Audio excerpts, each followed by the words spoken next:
अच्छा जोहार गे मा आम nyutum leitam ar oka kono hej ekana इन्या nyutum do Chanmuni Tudu Durgapur खन हej kana अच्छा दुर्गापुर खन हej ekana noa mela re noy jaha samam kom agu ka ama sapap ko production ko nyel da ado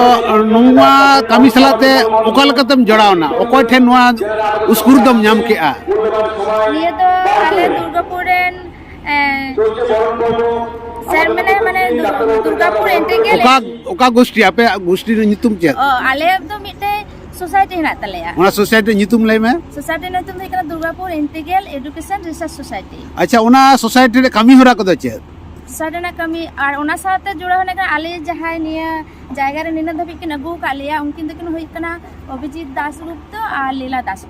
आदि शर्मा उनकिन आलिया नोआ इन्या तरफ खना आदि आदि साई साई सराव जे नोंका आदिवासी संतार कुड़ी हपन को नोंका नोय तीरना कमी को सेना चौकते नोंका स्टॉल रे आखरीन बा नोआ मेला करे या पे व्यवसाय दा नोआ लगित आदि आदि सराव उनकिन इन्या जोहार बड़ाई चौकिन में अच्छा इन बड़ाई च में नोआ कमी रे आम दो तीसम सेलेद ना निया दो इन 2018 पहले ट्रेनिंग करना अच्छा 3 दिन ना ट्रेनिंग थालना ट्रेनिंग दो ते करना मी मास ट्रेनर ते नुना मोच बेना सड़ा का आदि रस्करना कथा जाय होक नुआ आमा कथा अबो आदिवासी विशेष करे संताल आयो हड़ कोठेन इन सेटर इन रिकया जे नोंका मी चांदो रे अबो दो पटिए गालांग जनो गालांग तीरना जतो कमी बन बड़ाया मेनखान प्रोफेशनल लेकाते आम जे तोय नोय बनाव काते नोय मेला करे भारत वर्ष रे तमाम मेला रे आम आखरीन दा व्यवसाय दा नोआ रे आम चेक लेका आमा उहर ते चेक लेका बुझो आमा मैसेज चेक नोआ अबो आदिवासी समाज तला रे आयो हड़ कोठेन आमा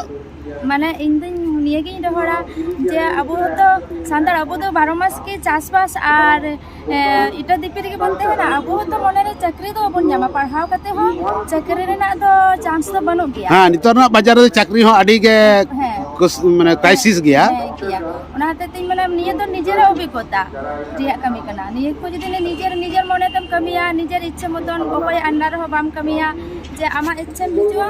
आमा इच्छा व्यवसाया आ निजेर मतन कमी करते आमा निजेर लगी एम करावा और जदि जहां कर कमी बन चला ओना तो हर आय अंडर बन कमी बा हां कथा तो ओना के आम दो आम ते असुल में और हड़ हो असुले आम के कमीम तैयार के आम के मार्केटिंग दा नुआ ना दो आलादा मिटन जॉस नोय जे तीरना कमी को नुना मोचे कमीम सेना कते नुआ कम बनाव का जाय होक आडी आडी सराव आम नुआ कमी रे जोड़ा मेनावा आर हो आम नुआ कमी नेलते इन आसाय अबोरेन आयो हड़ को बाबू मई बाबू ताको तायम दाराम रे आमा नुआ उत्साह नेल कते आको हो नोंकान कमी रे को सेलेदोआ अच्छा आर मिटन कथम लई ते जे आपेरेन जहाय इंस्टीट्यूट कर्मकर्ता किन उनकिन अबो आदिवासी ट्रेनिंग एम रे किन उहर दा जदि नोंकान प्लेटफॉर्म किन न्यामा ओना बखराते आमा कटी संदेश ले में चे लेकाते आरो आतु दिसम रे उनकी सला जोगाजोग कते ट्रेनिंग को किन एम दाड़िया को जोगाजोग दो अबो आले जहां दुर्गापुर इंटीग्रेल सोसाइटी रे संगे जदि जोगाजोग दरिया आले जे कोनो जायगा रे जदि 20 जखन खय 25 जन हर जदि ले न्यामा जोगाजोग आले ट्रेनिंग ले एम दरिया आडी आडी सरहाव इन आमा कॉन्टैक्ट नंबर की हताव के तायम दाराम उनका जदि अब जंगल महरेन आयो हड़ को लगी नोंकान ट्रेनिंग व्यवस्था कराव दड़िया इño रस्कन बुझेवा